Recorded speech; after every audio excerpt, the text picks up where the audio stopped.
Queremos aqui estar trabalhando a temática correndo com perseverança, olhando para Jesus, né? Então é interessante quando a gente olha para esse tema, fala de corrida e focado em um propósito, em um objetivo, e nesse caso aqui é olhando Cristo, né?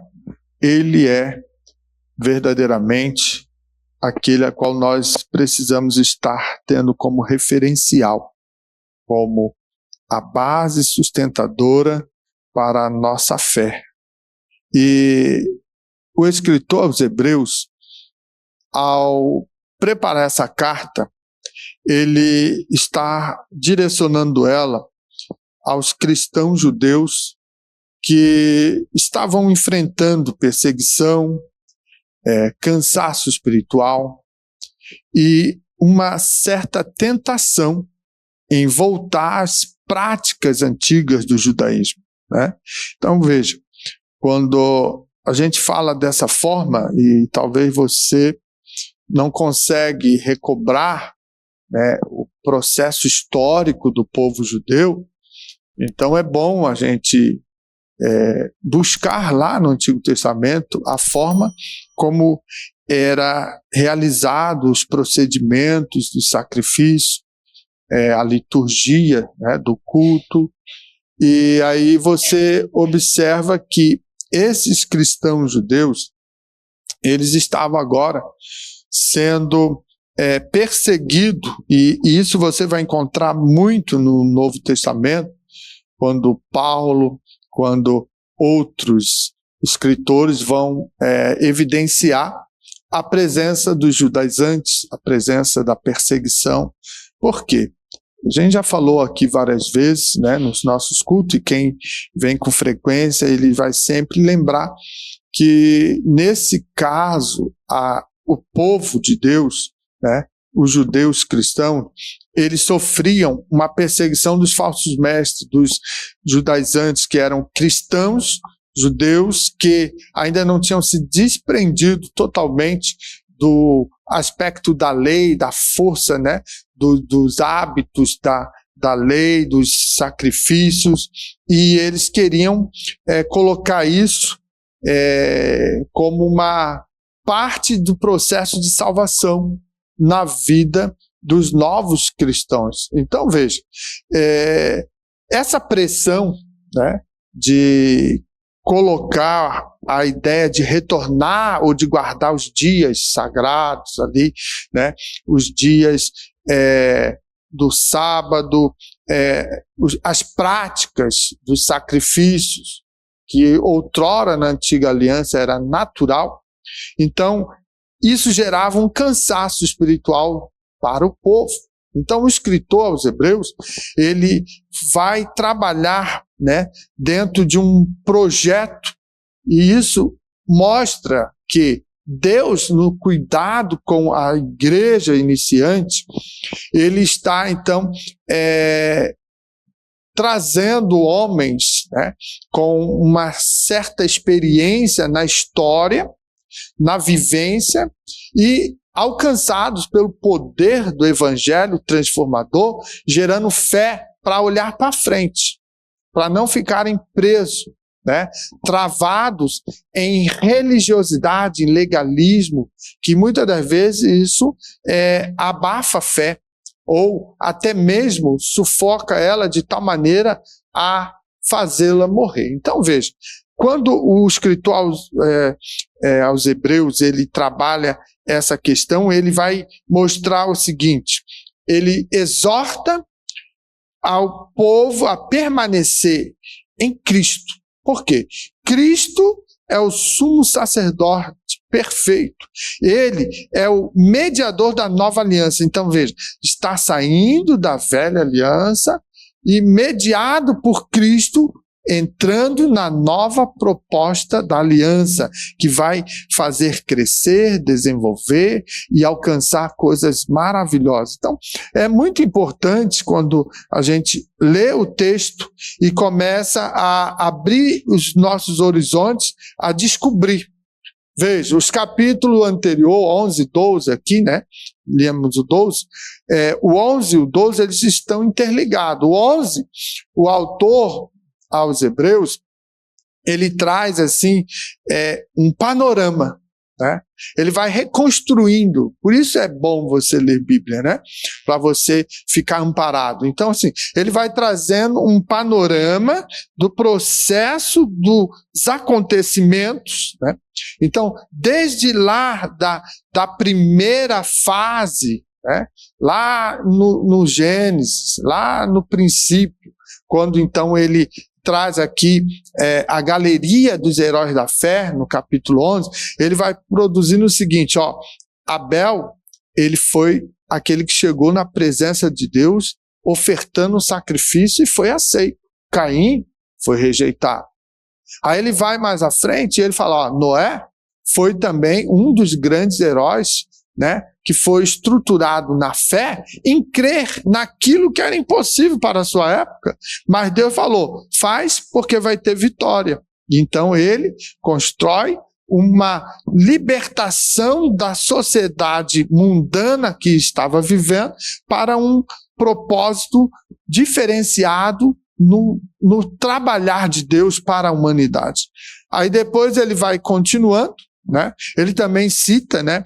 É interessante que os exemplos que ele vai citando, ele expressa algumas coisas que são projetos futuros, igual Enoque. Ele cita Enoque, também no capítulo 11, dizendo que Enoque andou com Deus. Foi tão maravilhoso andar com Deus, que Deus o tomou para si, né? Então, ele vai construindo toda uma caminhada, né? Até que chega Abraão. Abraão, o pai da fé, ele começa a estabelecer, então, uma fundamentação nos patriarcas para dar um direcionamento ao povo escolhido que ele, Deus, quer estabelecer para ser o quê? A bandeira do seu projeto, da sua missão e no futuro do Evangelho. Então, é interessante quando você lê o capítulo 11, ele vai resgatando isso, né? E é tão interessante também observar o seguinte, ele trabalhou também um nome de duas mulheres, ou seja, olha como Deus, ele é tão maravilhoso, ele não excluiu, não ficou exclusivista assim, vão elencar os homens, não, ele trabalha Sara, o nome de uma grande mulher, que é a mãe, né, do filho da promessa, né? Depois ele também traz a história de Raabe, a prostituta, que mostra o seguinte, a graça de Deus é para todo mundo e ele não fica olhando ou desmerecendo ou achando que esse dá, esse não dá, não. Todos são possíveis de estar debaixo da redenção. Então, a partir de Raabe, que seria a mulher desprezível, que ninguém quer saber, que às vezes a gente olha com um olhar meio de esgueio, assim, isso aí não serve para nada, ele traz dali para dali sair a promessa gloriosa. Então, veja como o autor conhecedor do processo histórico, né? Ele, então, traz o resgate no capítulo 11, que é caracterizado como a galeria dos heróis da fé. E ele vai desdobrando isso até chegar, ele fala, ó, não dá tempo de eu falar detalhes, mas lembre dos juízes, lembre dos profetas, entendeu? Então, dessa maneira, ele traz todo um panorama do Antigo para mostrar que, a partir do capítulo 12, essa carreira, essa corrida, ela precisa continuar fundamentada na fé e nós, igreja, temos que dar sequência ao projeto glorioso. Então, veja como é importante ele usar a metáfora atlética, né, estabelecendo a questão da corrida, para ensinar que a perseverança é o resultado natural de uma fé madura, focada em Cristo. Entende? Então, isso, irmãos, é muito importante quando nós conseguimos, né, toda a carta e começa a identificar qual era o propósito da época e por que a Bíblia ela é considerada atual. Gente, ela não é um livro ultrapassado, mas um livro tão atual, né, que ele mostra para nós que precisamos se posicionar mediante o projeto glorioso de Deus. Leon Morris, ele vai descrever o seguinte: Hebreus transforma a teologia do santuário em uma teologia de perseverança. Porque Cristo entrou de uma vez por todas no Santo dos Santos Celeste. Podemos então correr com confiança a corrida da fé. Quando ele destaca isso, ele está mostrando o seguinte: na antiga aliança tinha todo um projeto de holocausto, né, de ofertas, de um santuário, era privado somente para um dia no ano o sumo sacerdote entrar, mas Cristo, ele passa a tomar corpo a partir da cruz, nesse processo tão glorioso, que ele faz o seguinte: ele abre as possibilidades, não para um dia, mas para todo momento, instante que você ousar estar na presença dele e dizer: eu preciso de resposta. Entende? Então, dentro desse aspecto, nós vamos ver o quê? Um processo de perseverar, de ser constante, determinado, né, para alcançar o resultado, não desistir, não abandonar por problemas quaisquer que venham a surgir na nossa jornada. É ser perseverante. Então, isso é muito importante quando nós conseguimos entrar no texto e encontrar resposta para aquilo que a alma está ansiosa. No primeiro ponto do meu esboço, vai dizer o seguinte: desembaraçando todo o peso, santidade para correr leve. Olha que interessante, desembaraçando-se de todo o peso, você se desprendendo e focando o seguinte: santidade para correr leve. Nós estamos numa jornada, numa corrida, numa maratona. Né?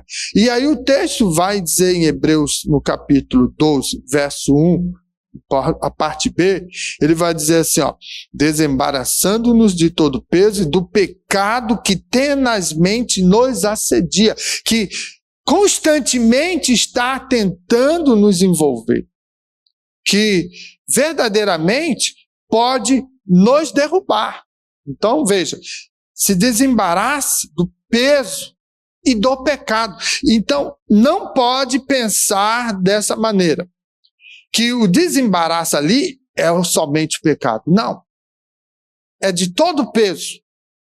E aí, na explicação que a gente vai destacar aqui o peso, nós precisamos ver o seguinte: tudo aquilo que retarda uma corrida, tudo aquilo que atrapalha o teu progresso espiritual, isso é um peso. Você é um atleta na corrida da fé, da promessa. Então veja, preocupações pode ser um peso. Quando olhamos também para certos hábitos, pode ser um peso.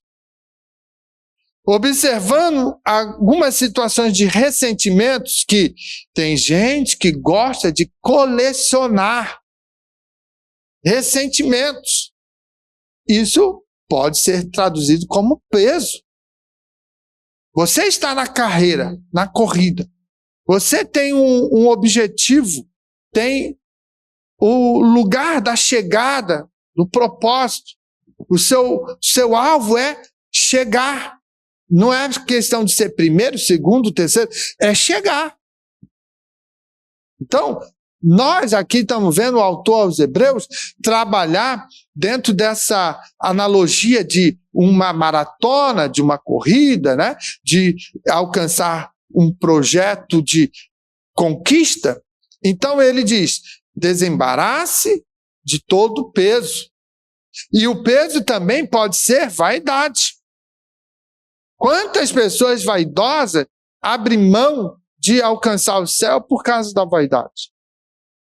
E aí também, o que é muito sério e muito quanto mais nos dias de hoje, né, a questão do apego ao mundo. Isso tem destruído vidas. Pessoas que não querem perseverar na fé, porque o mundo oferece coisas mais práticas, fáceis e, aos olhos do carnal, agradável. Então, essa situação toda, ela pode ser peso. Né? Então, veja, o atleta, irmãos, que está num projeto de conquistar o troféu, é todo dia correr, é todo dia se exercitar, é todo dia perseverar, porque ele tem um foco. Eu quero o primeiro lugar.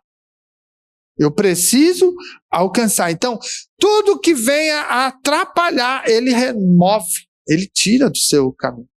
Ele não quer se embaraçar com nada que atrapalhe aquele projeto dele. Comece a procurar alguém, né, que participa das maratonas, corridas de 5 quilômetros, de 10 quilômetros. Né? Começa a observar e conversa com ele para você ver. Ele não se cansa. Ah, está chovendo. Ele dá um jeito de dar a sua corrida.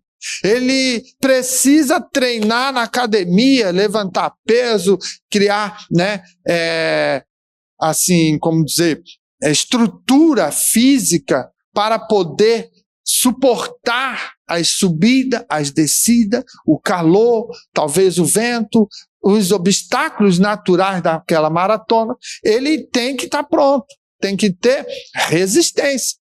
Então ele é perseverante todos os dias. Então, olha, olhando desse aspecto, o cristão, ele precisa o quê? Abandonar tudo aquilo que compete com Cristo em seu coração. Olha que interessante. O cristão precisa abandonar tudo aquilo que compete com Cristo. Ou seja, Cristo quer estar no teu coração, mas o pecado também quer. Né? Os apegos nas coisas mundanas também quer, né? De repente as preocupações, os hábitos, ressentimentos, mágoa, ira e tantos sentimentos de culpas, de frustrações e vaidades e tantas coisas também querem estar no teu coração.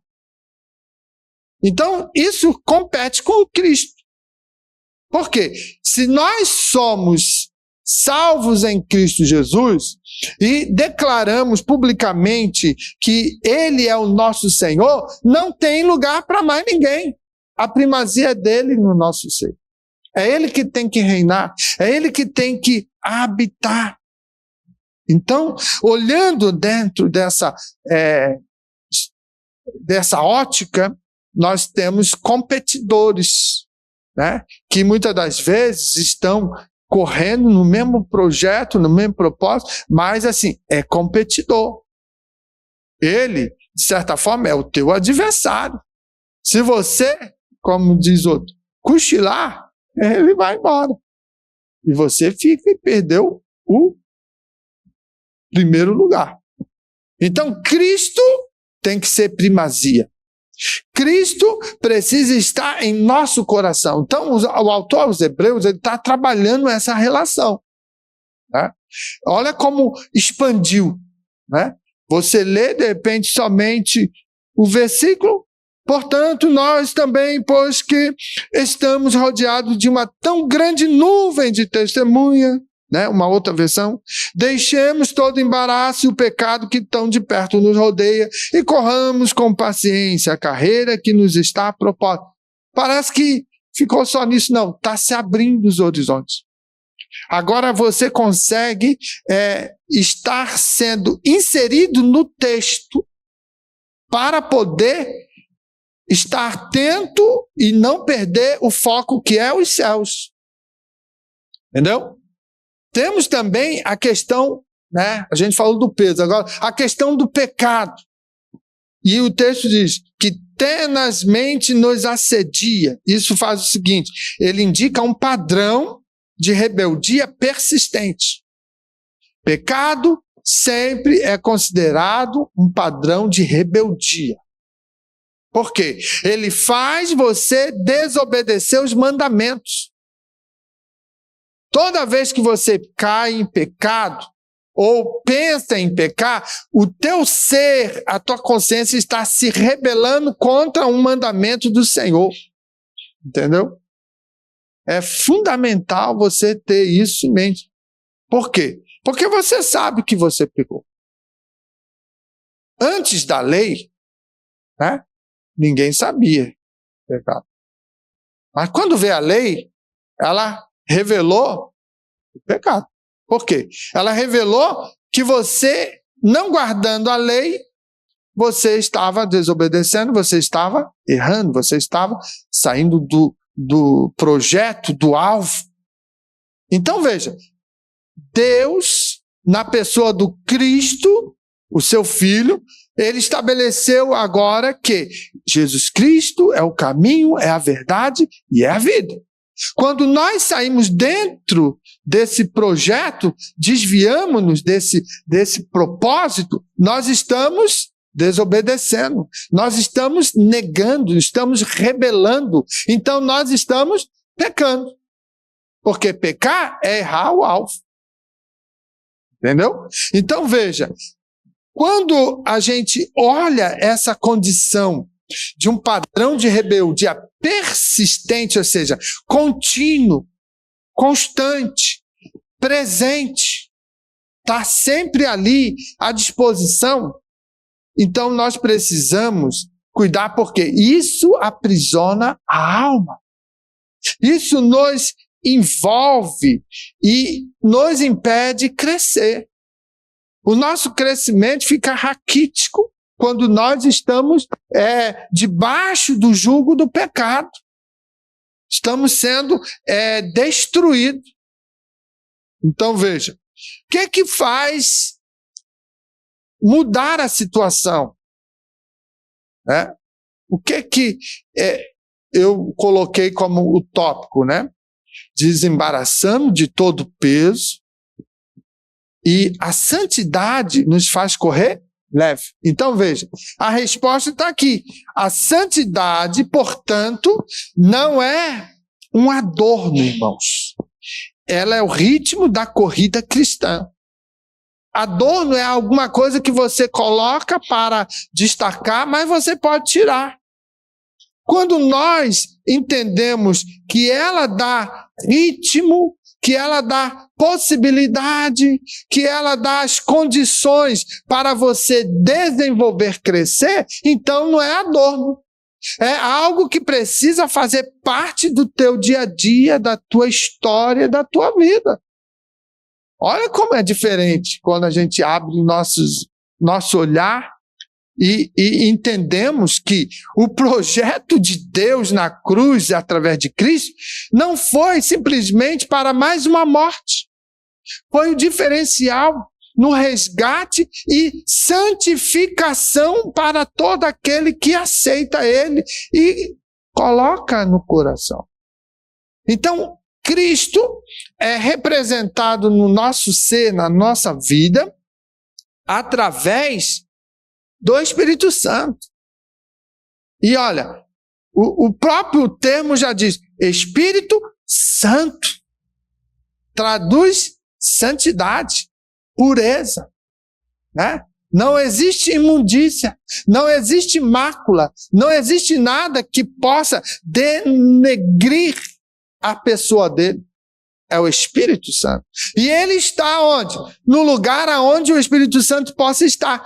Onde há santidade, aonde há santificação, aonde há pureza, aonde há limpeza.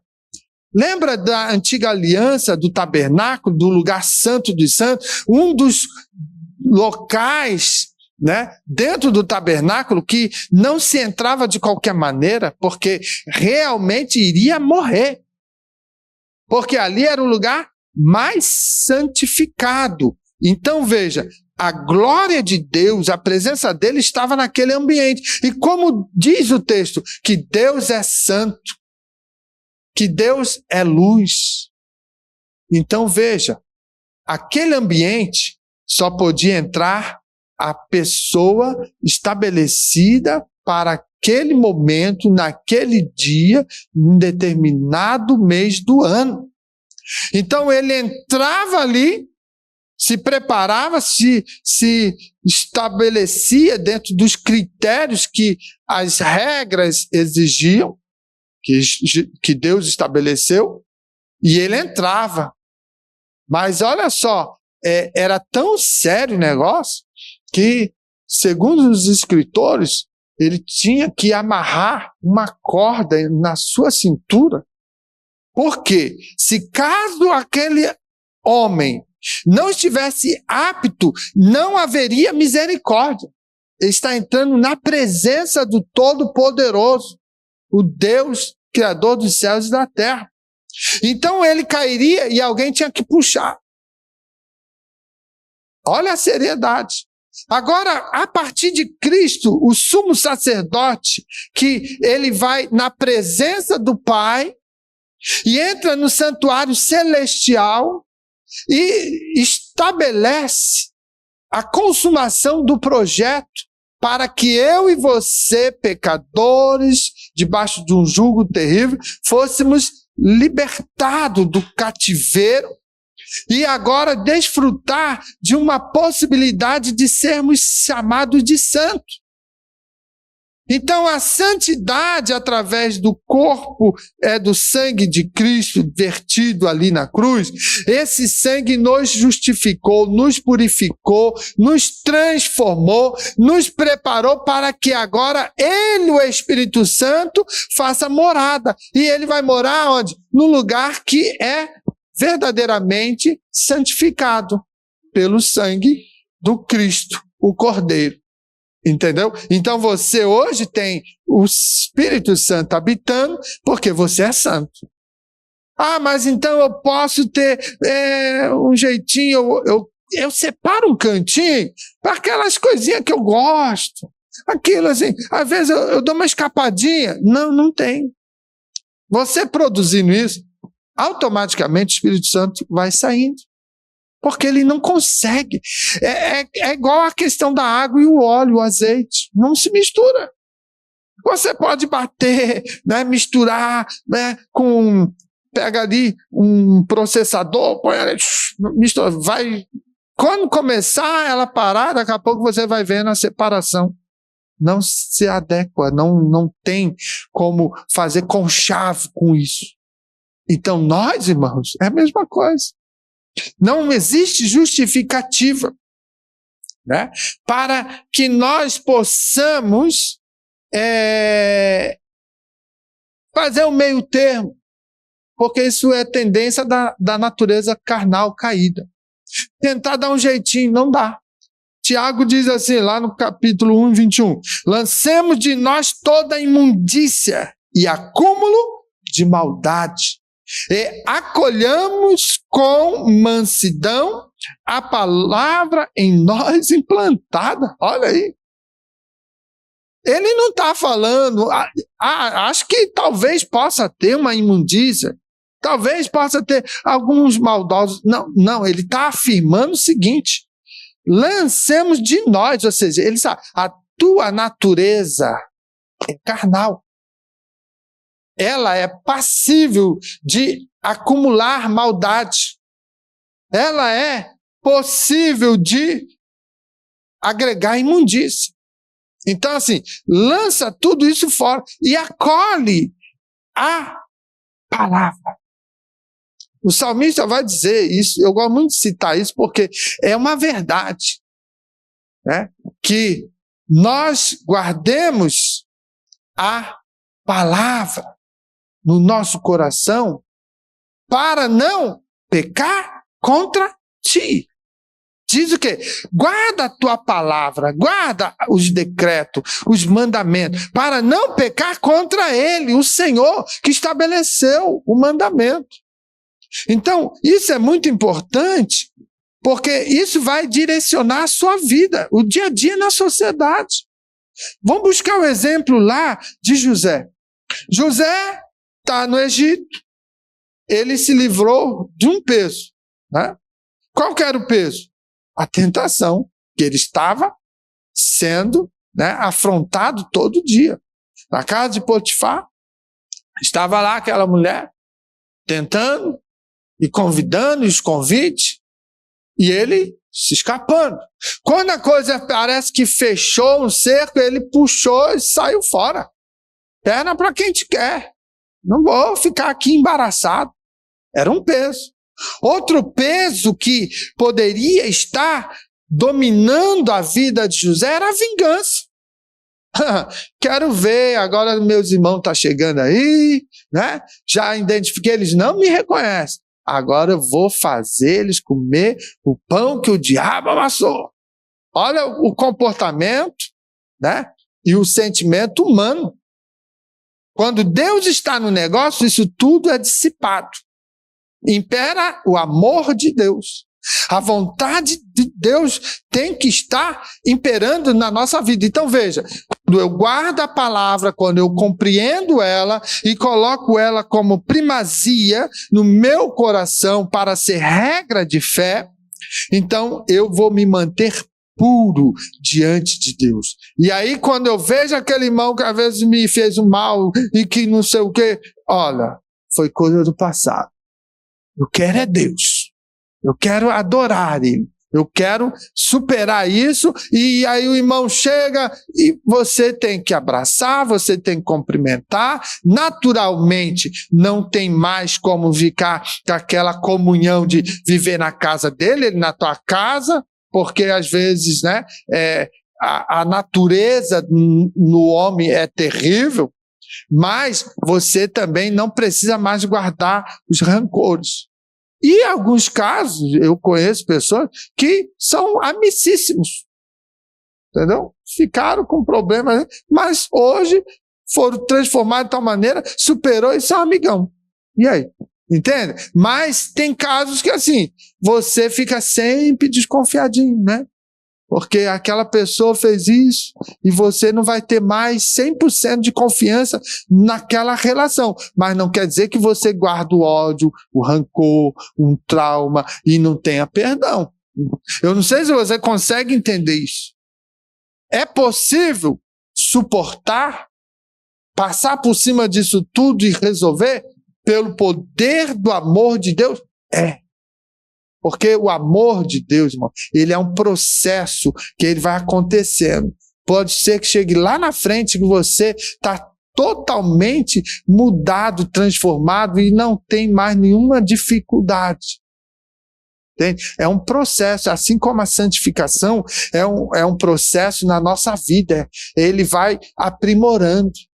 Entende? Então, isso é maravilhoso quando nós olhamos, e o exemplo de José no Egito, ele foi tentado a parar, mas ele escolheu continuar correndo a carreira de fidelidade. Ele manteve-se no projeto. E isso foi maravilhoso. Quando a gente olha nos dias de hoje, qual é o maior peso, né, que nós suportamos às vezes ou temos que nos deparar?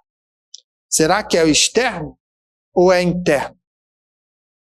Muito desse peso nos dias de hoje, né, colocando na aplicação para os nossos dias, é um processo mais interno, é o ativismo religioso, sem comunhão.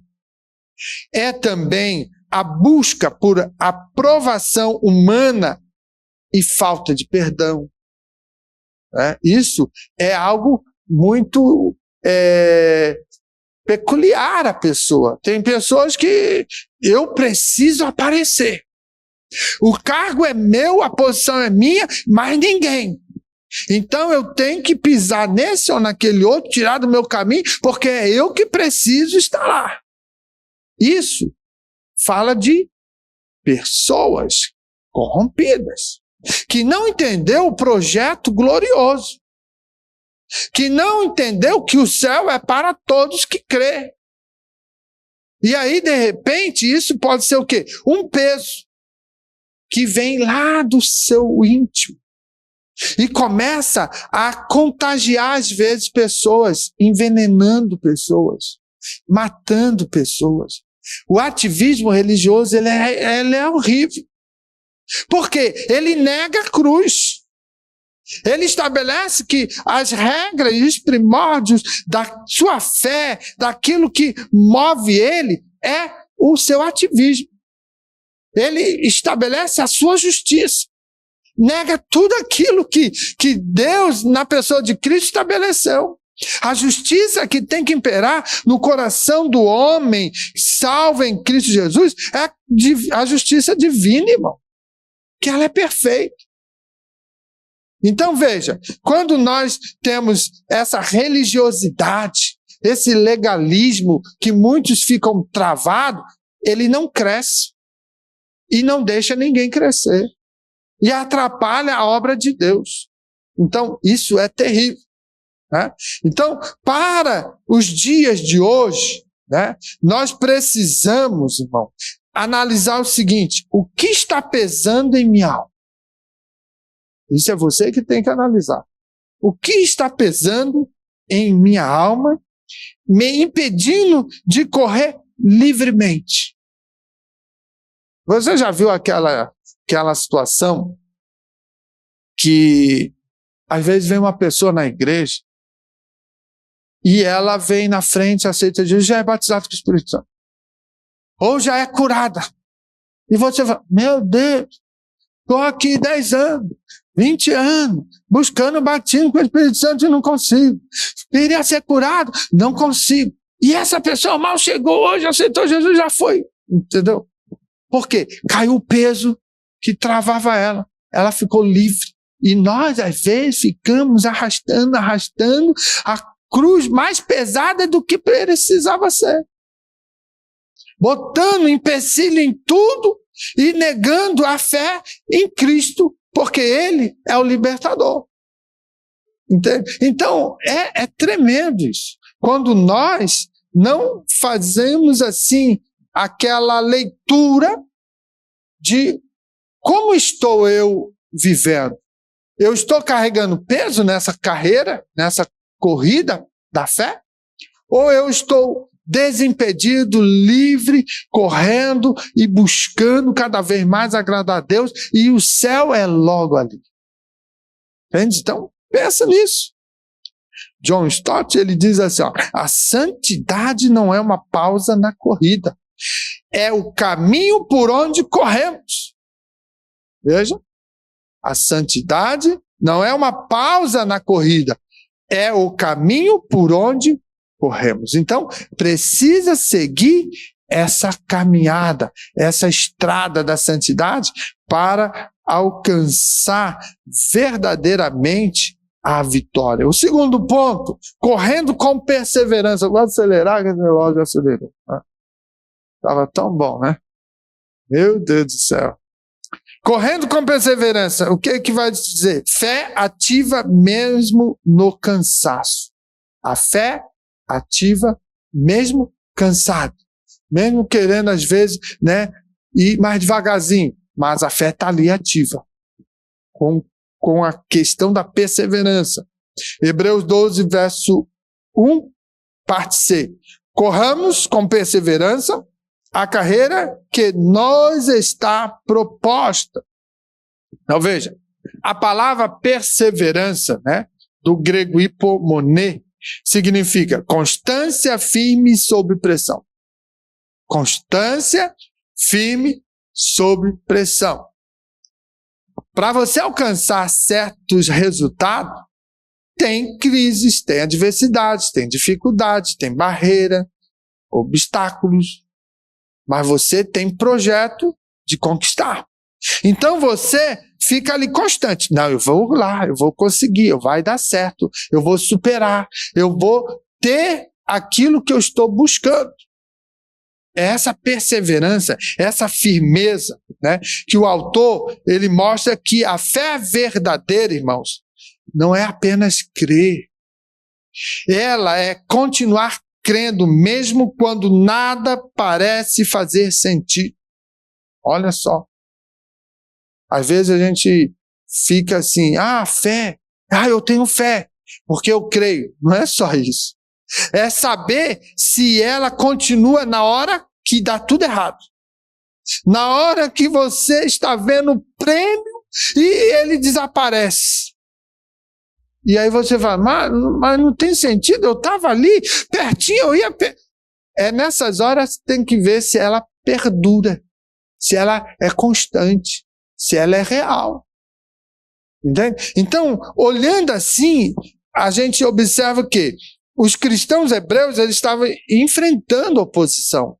Eles estavam tendo uma fadiga espiritual, mas o autor os lembra o seguinte: a corrida não é de velocidade, é de resistência. Ninguém sai na maratona, né? Uma das mais famosas aí, né? A maratona de fim de ano, né? Na passagem ali, São Silvestre, que é assim, altos e baixos lá em São Paulo, que tem momentos que, se você não tiver resistência, se não tiver condição e preparo, não vai. No início sai aquela turma toda correndo, né? Todo mundo ali correndo, e tem aqueles engraçadinhos que só tem um tiro, né? De 100 metros. Então ele corre, chegou no 100, já para, já se encosta e vai ali o atleta. Quem que chega ao final? É aquele que tem resistência. O atleta que vai o ano todo, né? Ensaiando, né? Treinando, subindo morro, descendo morro, piso difícil, né? Não só o asfalto, e várias intempéries da natureza, né? Do tempo, e ele vai ali. Quando ele chega nessa corrida, ele vai bem devagarzinho, todo mundo passa ele. E daqui a pouco passa os primeiros 500 metros, primeiro 1 quilômetro, 5 quilômetros, e daqui a pouco quem que está chegando é aquele que veio devagarzinho, resistente, vai um do ladinho do outro. Para quê? Para os últimos 100 metros, 50 metros, ele mostrar pique. Aí ganha. Entendeu? Então, para isso tem que ter resistência. Então, o autor diz, não é apenas crer, né? É continuar crendo, mesmo quando não parece fazer sentido. Então, veja, ele vai lembrar que a corrida, ela não é velocidade, mas é constância, é resistência, é no passo do gado, como a gente diz, devagar se vai ao longe. Entendeu? Então, a tua fé precisa estar estruturada nisso, na perseverança, no sustentáculo da graça de Deus, na palavra do Senhor, na sua vida.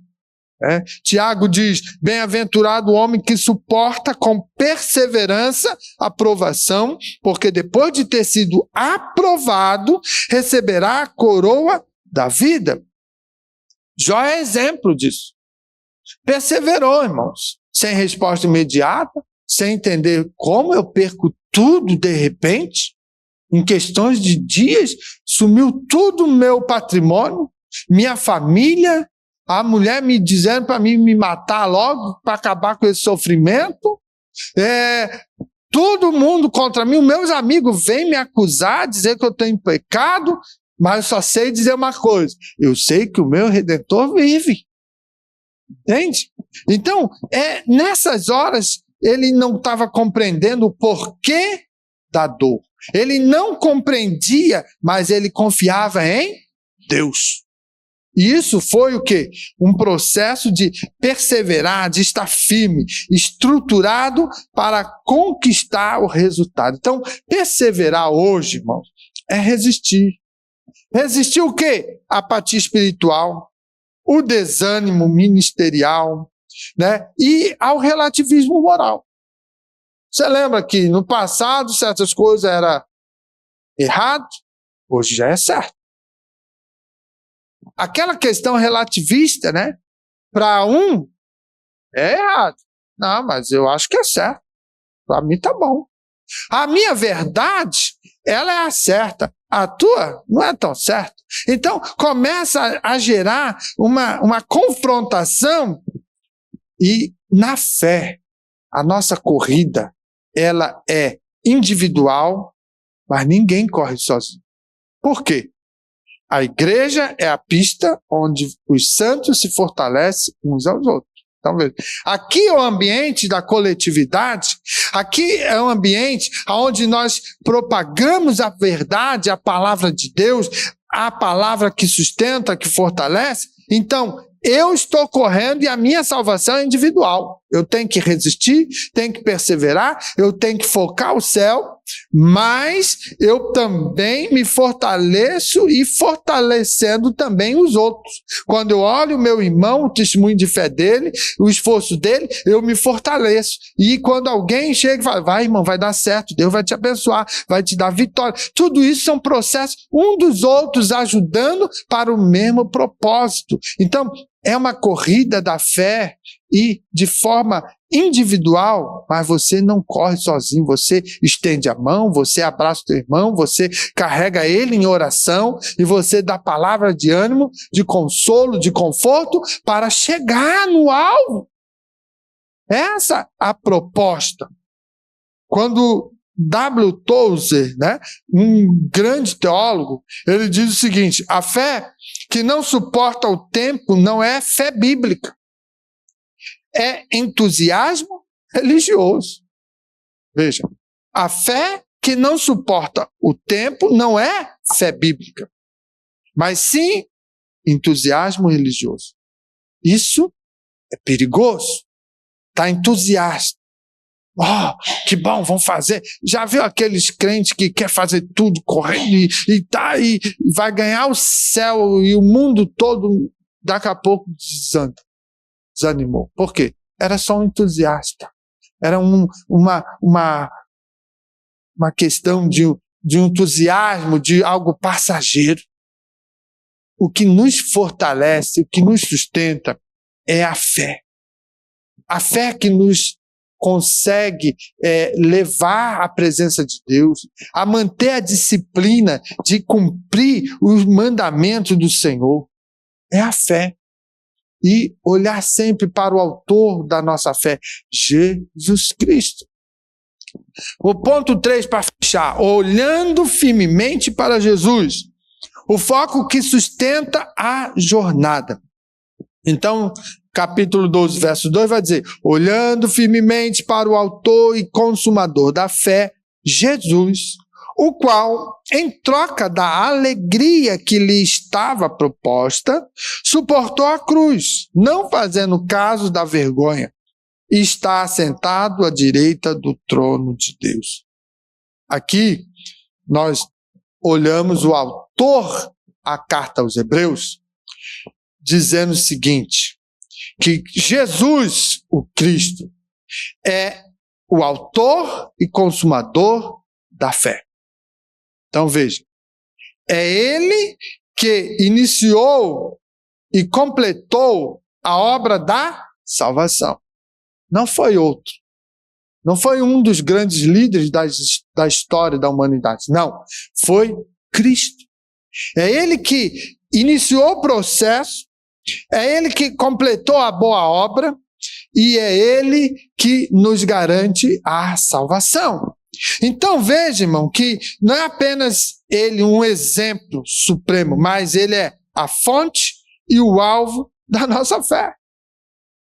Isso é muito importante. Por isso, você não pode ficar dentro da comunidade cristã se espelhando num líder. O líder é falho. O líder, ele pode cair. Ele pode desviar o foco da sua fé. Mas quando você está amparado na palavra, e a palavra de Deus, ela é poder. A palavra de Deus, ela é sustentação, ela é alimento da alma. Então ela vai revelar, Jesus é o autor e consumador da sua fé. Então, olha para o teu líder como um referencial até ao ponto que ele está pautado pela palavra. Quando a sua palavra, quando os seus comportamentos começam a fugir do centro da palavra, começa a revelar coisas que a palavra não sustenta e garante, abre os olhos. Por quê? Porque ele está saindo. Aí você precisa também olhar o seguinte, olhando firmemente, né? Indica o quê? Desviar os olhos de tudo mais para fixar unicamente na Cristo. Olhando firmemente é assim, ó, você olhar o teu líder e você vê através dele Jesus na vida dele. Você vê que ele está centrado em Cristo e aí a sua fé está ancorada em Cristo. Se o líder cai, morre, é arrebatado, sei lá, você está em Cristo. Vai vir vento, fúria, crises, problemas. Você está em Cristo. A rocha firme. Então, é muito importante quando 2 Coríntios 4,18 diz assim, ó, fixem os olhos não nas coisas que se veem, mas nas que se não veem. Entende? Ó o mistério. Fixa o olho em Cristo. Cristo você não está vendo, mas você sente e você vive ele pelo poder da palavra. Por isso é importante ler a palavra. Porque a palavra, irmão, ela vai sempre te guiar, sempre orientar a tua fé. Entende? Então, é importante porque Cristo suportou a cruz por causa da alegria. Alegria de quê? De ver, né, os seus redimidos.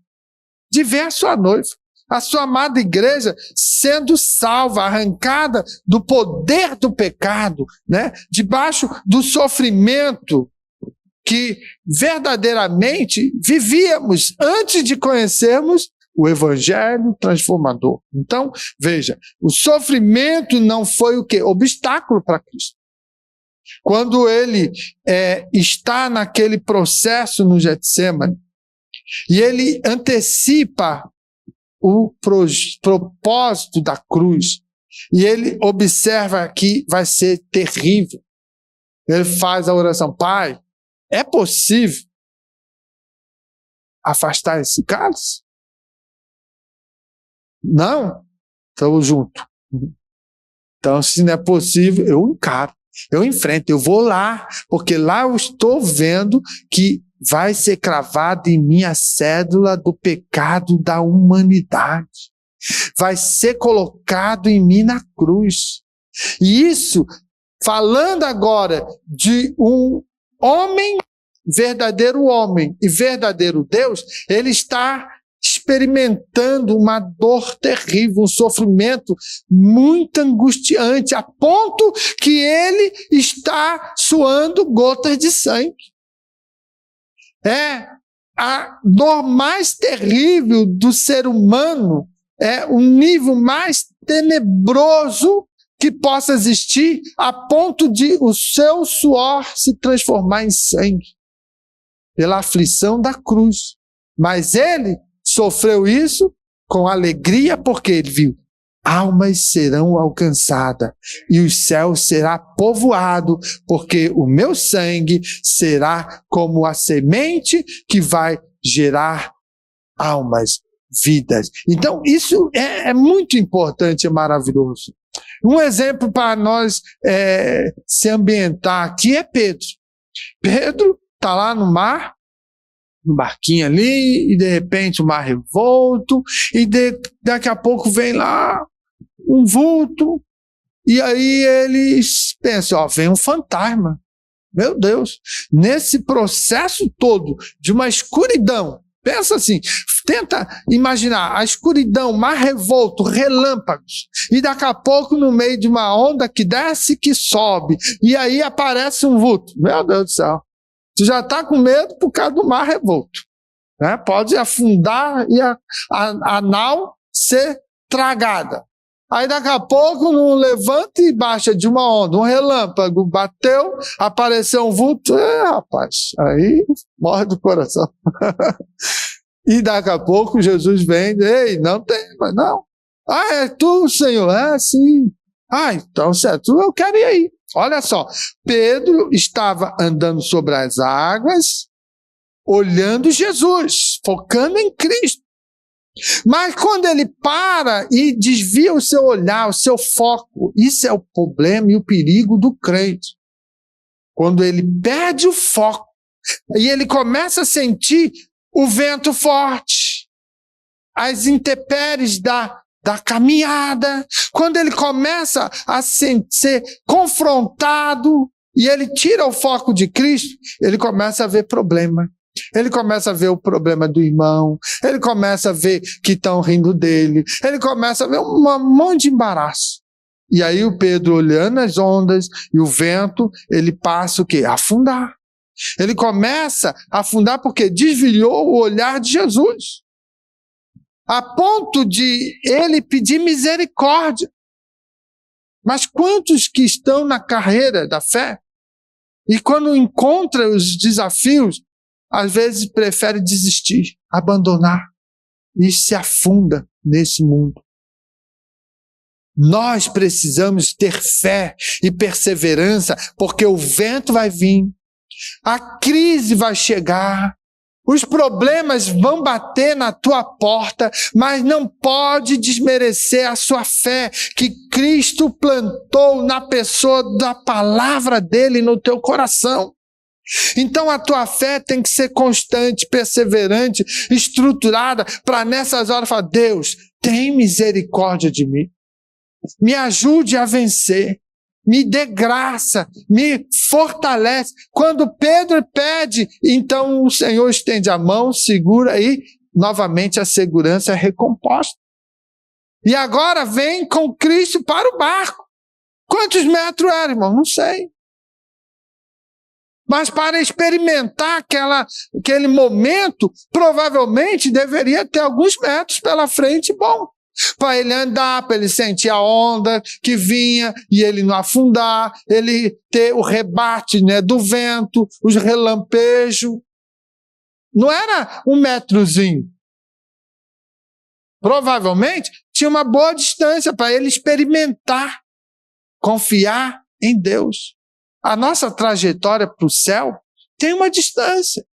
Para a nossa fé ser estruturada, forjada, para quando vem os problemas, nós estamos estruturados na fé em Cristo, na sua palavra, e focando, Ele está lá, Ele está me ajudando, Ele está me dando graça, e aí você vence.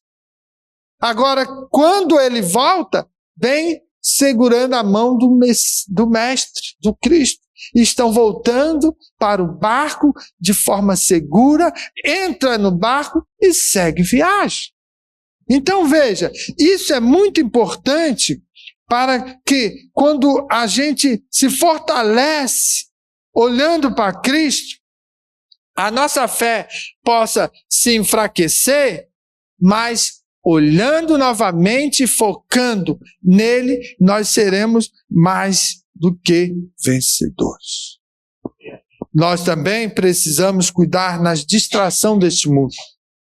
Hoje nós temos distração espiritual, nós temos uma cultura líquida, né, que qualquer momento, passando dias, influencia e se desfaz, não se sustenta.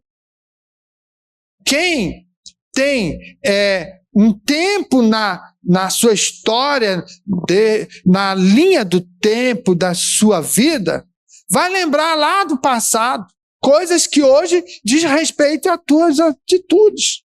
Você foi forjado naquela educação e você mantém, mas hoje, a sociedade de hoje, essa juventude, essa geração atual, ela não se sustenta, ela muda de opinião rapidamente. Ela não tem estrutura cultural. É muito fluido a coisa. Então, de certa maneira, quando nós, nos dias de hoje, né, na nossa prática de caminhada de fé, nós temos distrações espirituais. E nós temos a influência da cultura, que vira e mexe. Como eu falei, tempo passado que era certo, hoje já é errado. Já é um outro olhar. O relativismo moral, né, que impera. Então veja, olhar para Jesus, irmãos, é um ato de resistência e devoção. Olhar para Jesus é realmente entender que há garantia de vitória. há possibilidade de chegar. Por mais que alguém que esteja ao seu lado, de repente desanima e desiste, mas você pode chegar. Então, olhar para Jesus é ato de resistir, é ato de devoção, é ato de viver a plenitude da graça e alcançar o céu. Então, veja, quando nós olhamos uma frase de John Piper, ele diz assim, ó, quando os olhos se desviam de Cristo, a fé se torna apenas esforço humano e o esforço humano sempre cansa. Repetir? Quando os olhos se desviam de Cristo, a fé se torna apenas esforço humano e esforço humano sempre cansa.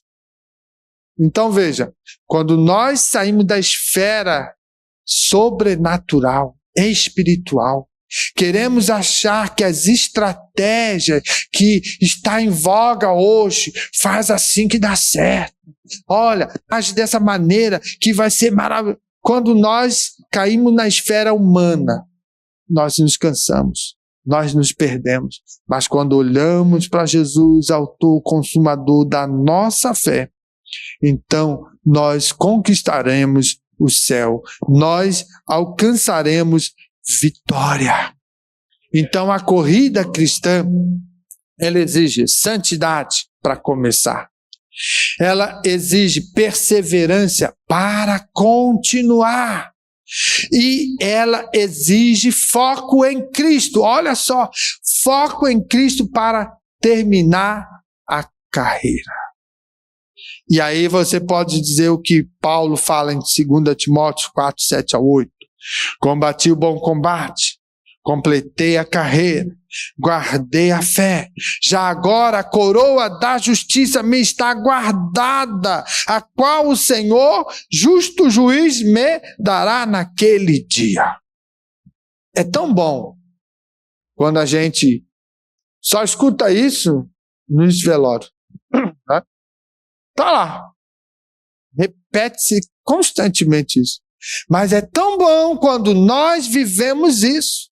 Quando nós realmente estamos no combate, estamos lutando, estamos na carreira, não completou, ainda está em atividade, estamos protegendo e guardando, como diz a palavra, guardar a tua coroa, né? Vigiar, estamos ali guardando a fé, estamos blindando ela. Por quê? Porque lá no céu, a coroa da justiça já está guardada, está me aguardando, ela está reservada. E quem está cuidando dela, meu irmão?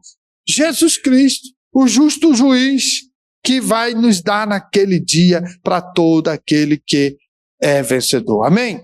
Fique em pé, nós queremos encerrar com uma oração e verdadeiramente pedir a Deus que possa nos dar força, nos ajudar para que a nossa carreira, a nossa batalha seja sempre de vitória.